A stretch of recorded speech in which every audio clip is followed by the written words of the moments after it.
اعوذ باللہ من الشیطان الرجیم، بسم اللہ الرحمن الرحیم۔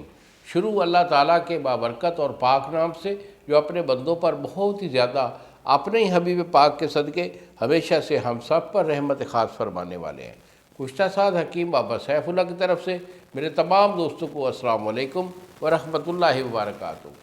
جی تو دوستو، آج میں آپ کو قوت خاص کے ریلیٹڈ جو ہوتی ہے، مردانہ جو بیماریاں ہوتی ہیں، مرضیں ہوتی ہیں، ان کے متعلق ایک مرض ہوتی ہے جس کو کہتے ہیں جریان۔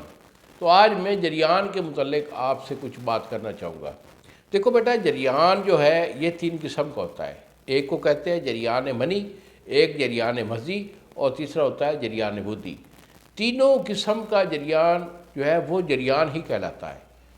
تو یہ جریان ایک ایسی بیماری ہے، یہ اکثر ہمارے نوجوان جو ہوتے ہیں شادی سے پہلے ان کو بھی ہو جاتا ہے، اور پھر شادی کے بعد والے لوگ ہوتے ہیں ان کو بھی ہو جاتا ہے۔ تو یہ مرض جو ہے یہ کوئی اس کو بندہ لائٹلی مت لے۔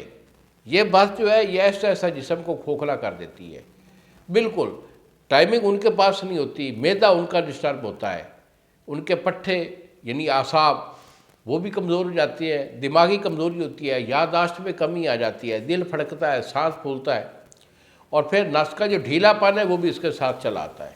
تو یہ جملہ وارث جو ہوتی ہے بیٹا، یہ ایک جو ہے لاپرواہی کی وجہ سے یہ جو ہے یہ بیماریاں آ جاتی ہیں۔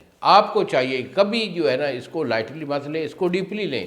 جب بھی کوئی ایسا ایشو ہو تو فوری طور پر گرم چیزیں کھانا چھوڑ دیں۔ ہمارے نوجوان نسل بالخصوص آج کل ہمارے معاشرے میں یہ گرم چیزیں جو ہیں وہ بے دردی سے لوگ استعمال کرتے ہیں۔ یہ چکن کا بیدریک کا استعمال کرنا، کئی لوگ جو ہوتے ہیں یہ حقہ سگریٹ اور شراب نوشی وغیرہ یہ چیزیں اونلی سب غلط ہیں۔ تو ان چیزوں سے ایوائڈ کرنا چاہیے۔ ٹھنڈی چیزیں، ٹھنڈی غذائیں یہ لینی چاہیے، جیسے دودھ، لسی، مکھن، دہی وغیرہ، ان کا استعمال جو ہے وہ کثرت سے کریں۔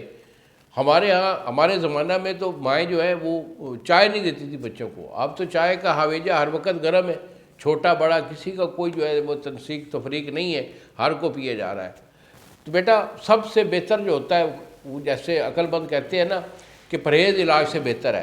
تو اس مرض کا جو پرہیز ہے وہ بہت ضروری ہوتا ہے، اس لیے پرہیز کے ساتھ جو ہے میں دوائی آپ کو بتا رہا ہوں، اسے استعمال کر لیجئے۔ انشاءاللہ جریان تو جریان ہے، اس کا باپ بھی نہیں رہے گا۔ تو نسخہ میرا نوٹ کر لیجئے۔ اس میں آپ نے بیٹا لینا ہے دھنیا خشک۔ یہ جو دھنیا ہوتا ہے، دھنیا خشک جو ہے یہ آپ کا 5 تولے ہے۔ اس کے بعد گل نیلوفر، نیلوفر کے پھول جو ہوتے ہیں گل نیلوفر، یہ پنساری سے مل جاتے ہیں، یہ آپ کے 5 تولہ ہے۔ قائفل یہ آپ کا جو ہے 2.5 تولہ ہے۔ اس کے بعد پھلی ببول یہ آپ کا 2.5 تولہ ہے۔ تو ان چیزوں کو آپ نے صفوف کر لینا ہے، اور آخر پہ اس کے ہے کوزہ مصری۔ تو کوزہ مصری آپ کی 10 تولے ہے۔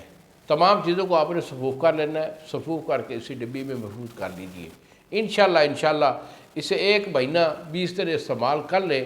پانی کے ساتھ اس کو کھانا ہے، دودھ کے ساتھ نہیں کھانا ہے اس صفوف کو، جریان والے کو۔ تو پانی کے ساتھ اسے استعمال کر لیجئے 1 مہینہ 20 دن، انشاءاللہ بفضل خدا یہ جریان جو ہے یہ اس کی جڑ جو ہے وہ ہمیشہ کے لیے ختم ہو جائے گی۔ تو اگر میرے سے کوئی رابطہ کرنا چاہے تو بیٹا یہی میرے 2 نمبر ہیں جو سامنے سکرین پر آ رہے ہیں۔ ایک نمبر ہے 0300 650 8582، اور دوسرا نمبر ہے 0300 100 پورا 8582۔ مجھے فون کال کر کے مشورہ کر لیجئے۔ دوائی بنانا چاہے تو نسخہ میں نے دے دیا ہے۔ انہی الفاظ کے ساتھ اجازت دیجیے بابا جی کو۔ السلام علیکم ورحمۃ اللہ وبرکاتہ۔